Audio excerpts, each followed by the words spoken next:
শাড়ি মানেই আভিজাত্য, শাড়ি মানেই বাঙালিয়ানা। আর বাঙালির নির্ভরযোগ্য প্রতিষ্ঠান হিসেবে বহু বছর ধরে সুনাম কুড়িয়ে আসছে আদি ঢাকেশ্বরী।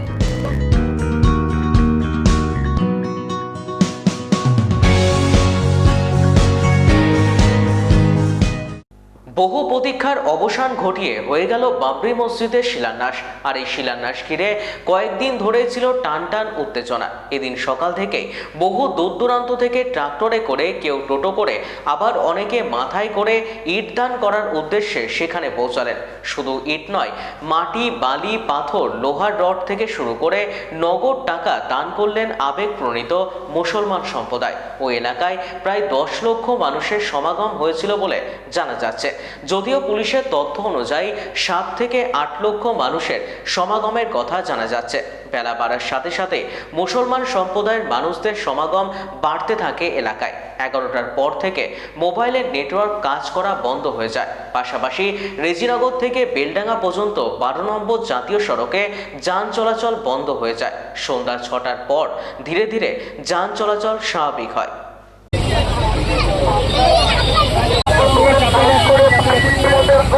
আপনারা আপনাদের গাড়িগুলি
এখানে খাওয়ার অপেক্ষা তো জানি না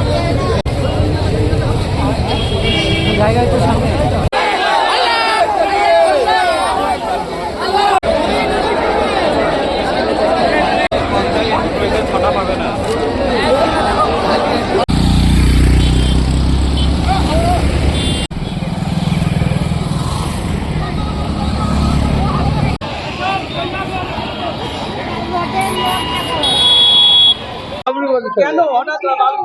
মসজিদ হচ্ছে আল্লাহর ঘর হচ্ছে সেই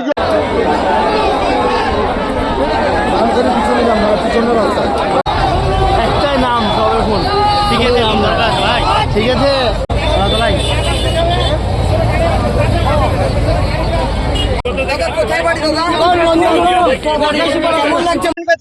ছাব্বিশে বিধানসভা ভোট আমরা দেখে দেবো। মমতার জায়গা নাই, পশ্চিম বাংলায় মমতার জায়গা নাই। আমি আমার পক্ষ থেকে আমি বলতে চাই যে মমতা আগামী ইলেকশনে যেন ও সাসপেন্ড মমতাই যেন নিজে হয়ে যায়, এটাই আমার আস্থানা রাখছি। কি বলবো, হুমায়ুন কবির ইনশাল্লাহ হুমায়ুন কবির যেটা কাজ করেছে এই প্রসঙ্গে ভালো কথা। এটা আমাদের গর্ব, এটা আমাদের অহংকার, মুসলিম জাতির আমাদের গর্ব। বিরোধী করেছে এতটা বিজেপি আচ্ছা। বিরোধী। আগামী দিনে হুমায়ুন কবির সুসম্মানে আরো মুসলমান ভাইদের যেন আরো উদ্যোগ বেড়ে যায় যে হুমায়ুন কবির আগামী ইলেকশনে যেন ও প্রধান মানে মুখ্যমন্ত্রী যেন হতে পারে, এটা আমাদের মেন কথা সকলের। হচ্ছে হুমায়ুন কবির যে প্রতীকে জানাবে আমরা হ্যাঁ। ওকে চাই, আচ্ছা, যে প্রতীকে জানাবে। আমার নাম আব্দুল সালাম শাহ। বলবো এখানে আমাদের মুসলমানের একটা বিরাট আবেগ, যে বাবরি মসজিদ ধ্বংস করেছিল, মুসলমানের অন্তরে বিরাট একটা আঘাত এনেছিল। সেই আঘাতকে মুছে দেওয়ার জন্য হুমায়ুন বাবু আজকে নিয়ত করেছিল, সেই নিয়তটা বাস্তবে রূপদান করার চেষ্টা করেছে। ইনশাআল্লাহ তাআলা আল্লাহ তাআলার তৌফিক হয়েছে, আল্লাহ রহম করেছেন। আমরা আল্লাহ পাকের উপরে, আল্লাহ পাকের দরবারে অসংখ্য প্রশংসা জ্ঞাপন করি এবং দোয়াও করি, হুমায়ুন বাবুর জন্য দোয়া করি আল্লাহ তাআলাকে হায়াত দারাজ করুক। এবং আমরা সবাই খুশি, যে এত খুশি যে খুশির কথা বলার মতো ভাষা আমাদের নাই। দল থেকে বহিষ্কার হওয়ার পরেও অটল আছেন একটাই কারণ, তানার ভিতরে ইমানি জজবা আছে, তানার ভিতরে আল্লাহ আল্লাহ রসুলের প্রেম মহাব্বত আছে। যেখানে আল্লাহ আল্লাহ রসুলের প্রেম মহাব্বত থাকে সেখানে তাম দুনিয়ার সম্পদ টান খায় না, তাম দুনিয়ার গদিও টান খাবে না। যেখানে আল্লাহ আল্লাহ রসুলের মহাব্বত প্রেম ভালোবাসা থাকবে সেখানে দুনিয়ার কোনো শক্তি টান খায় না। তাই বাবুর দল থেকে বহিষ্কার করে দেওয়ার পরেও তার যে মুখের ছবিটা আমরা দেখতে পাচ্ছি, সত্যি সত্যি তার ইমানি জজবা আছে, তার ছবিটা দেখলে বোঝা যাচ্ছে। ডিসেম্বর ডিমোলাইজেশন করে দেওয়া হয়েছে, অর্থাৎ ভেঙে দেওয়া হয়েছে। সেই বাবরি মসজিদের দ্বিতীয় বাবরি মসজিদ হতে পারবে না কোথাও ভারতবর্ষের সুপ্রিম কোর্ট বলেননি।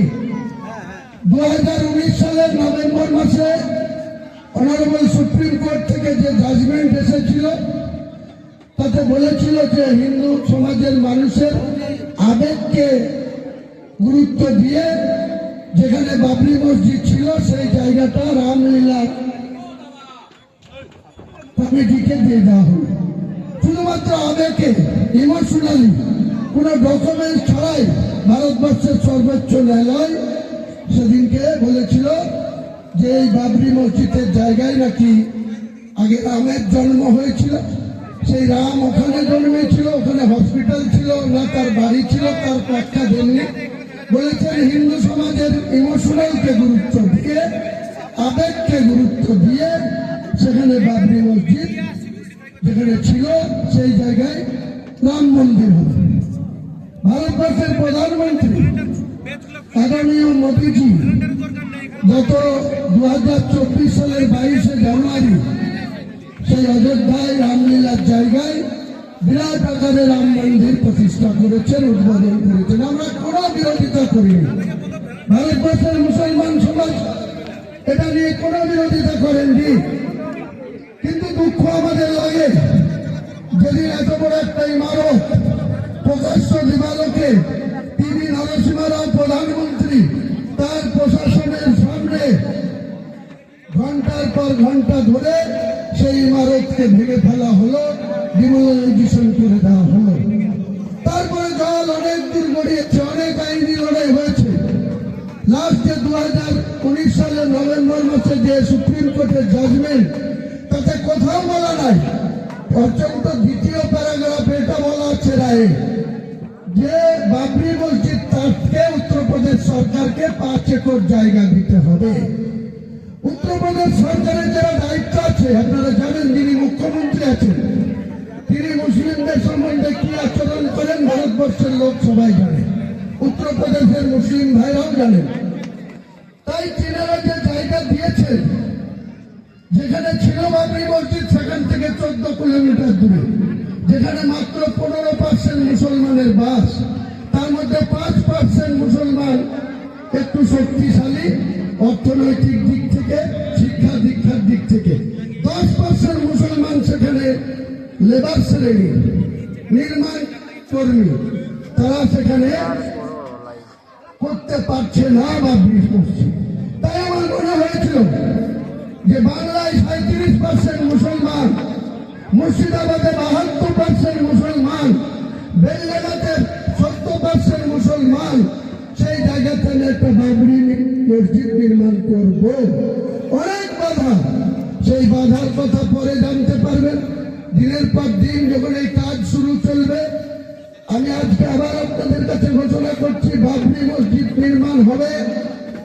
কোন শক্তি আটকাতে পারবে না। আটকাতে আসলে আমাদের জীবনের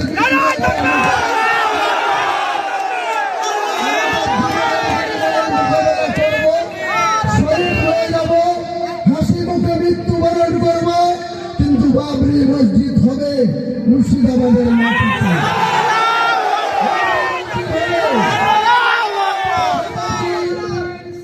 পাশাপাশি একটা ইসলামিক 500 বেডের একটা হসপিটাল হবে। এই যে আমাদের সরকার, স্বাস্থ্য দপ্তরের মন্ত্রী মাননীয় মুখ্যমন্ত্রী, পুলিশ দপ্তরের মন্ত্রী মাননীয় মুখ্যমন্ত্রী, মাইনরিটি দপ্তরের মন্ত্রী মাননীয় মুখ্যমন্ত্রী, আরো অনেক দপ্তর নিয়ে তিনি বসে আছেন। আজকে যান, এখানে যে মিডিয়া আছে, ন্যাশনাল মিডিয়া আছে, তিনারা যান বহরমপুর মেডিকেল কলেজে গিয়ে যদি দেখতে না পান যে একটা বেডে 3 জন করে রুগী শুয়ে আছে, কোন রুগী বেড পায়নি, নিচে শুয়ে আছে, স্বাস্থ্যের কি অবনতি হচ্ছে। যারা স্বাস্থ্য পরিষেবা পেতে গিয়ে তাদের স্বাস্থ্যের আরো অবনতি হচ্ছে। আর এই সরকারের নেতৃত্বরা আমাকে বাবরি মসজিদ করতে বাধা দিচ্ছে।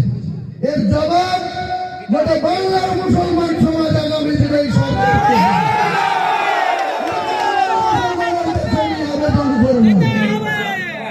বাংলার মুসলমান সমাজ, এখানে বাংলাতে 7,66,00,000 ভোটারের মধ্যে 2,82,533 জন মুসলমান ভোট আছে। 2,82,533 জনের মধ্যে মাত্র 40 লক্ষ নন বেঙ্গলি মুসলমান ভোট আছে, আর 2,42,533 জন বাঙালি মুসলমান ভোট আছে। এই বাঙালি মুসলমানদের কাছে আমার আবেদন, আপনারা নিজেদের জায়গায় যেখানে 42% থেকে 82% পর্যন্ত মুসলমান মেজরিটি সিট আছে 90খানা, এই 90টা সিট আপনাদেরকে মুসলমানদের জনপ্রতিনিধি বিধানসভায় পাঠাতে হবে।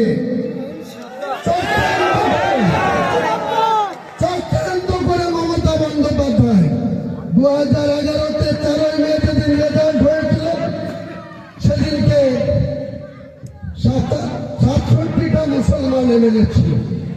উনার 5 বছর ক্ষমতা পূর্ণ হওয়ার পর 2016-তে সেটা নেমে আসলো 57-তে। 2021-এ সেটা চক্রান্ত করে নামিয়ে আনলেন মাত্র 44 জন। আমি মুসলমান সমাজের কাছে একটাই কথা বলব, আপনারা আপনাদের যাকে খুশি যোগ্য মুসলমানদের ভোট দিয়ে বিধানসভায় পাঠান, আর বাকি 90টার মধ্যে 200 যে 4টে থাকবে 294-এর মধ্যে, সেই 204-টার মধ্যে মমতা ব্যানার্জি আর শুভেন্দু অধিকারীর মধ্যে লড়াই হোক। তারা কে সরকার আসবে হিন্দু সমাজ সিদ্ধান্ত নেই। থাকবো বিধানসভায় ইঞ্চিতে ইঞ্চিতে অধিকার বুঝে নেব, উন্নয়ন বুঝে নেব।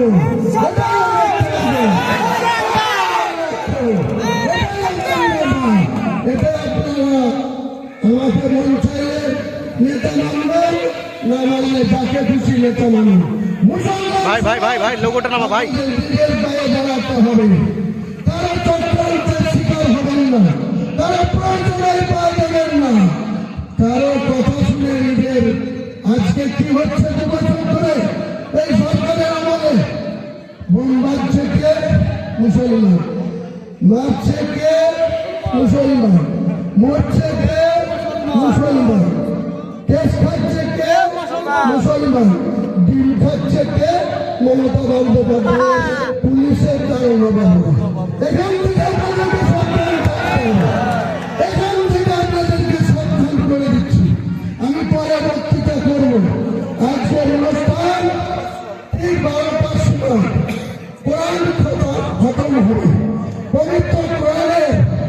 শাড়ি মানেই আভিজাত্য, শাড়ি মানেই বাঙালিয়ানা। আর বাঙালির নির্ভরযোগ্য প্রতিষ্ঠান হিসেবে বহু বছর ধরে সুনাম কুড়িয়ে আসছে আদি ঢাকেশ্বরী। বহরমপুরের প্রতি ঘরে ঘরে নিজেদের নিখুঁত শৌখিন এবং ইউনিক ডিজাইনের কালেকশন পৌঁছে দিচ্ছে আদি ঢাকেশ্বরী। আমাদের প্রতিটি শাড়িতে রয়েছে নতুনত্বের ছোঁয়া। বাঙালি নারীদের পছন্দের বিভিন্ন ঐতিহ্যপূর্ণ শাড়ি থেকে শুরু করে সারা ভারতের বিশেষ বিশেষ অঞ্চলে বিখ্যাত শাড়ি, সব রকম কালেকশন পাবেন আমাদের এই শোরুমে। তাই নতুন নতুন রূপে নিজেকে এবং নিজের প্রিয়জনদের সাজিয়ে তুলতে আজই আসুন আমাদের বহরমপুরের শোরুমে।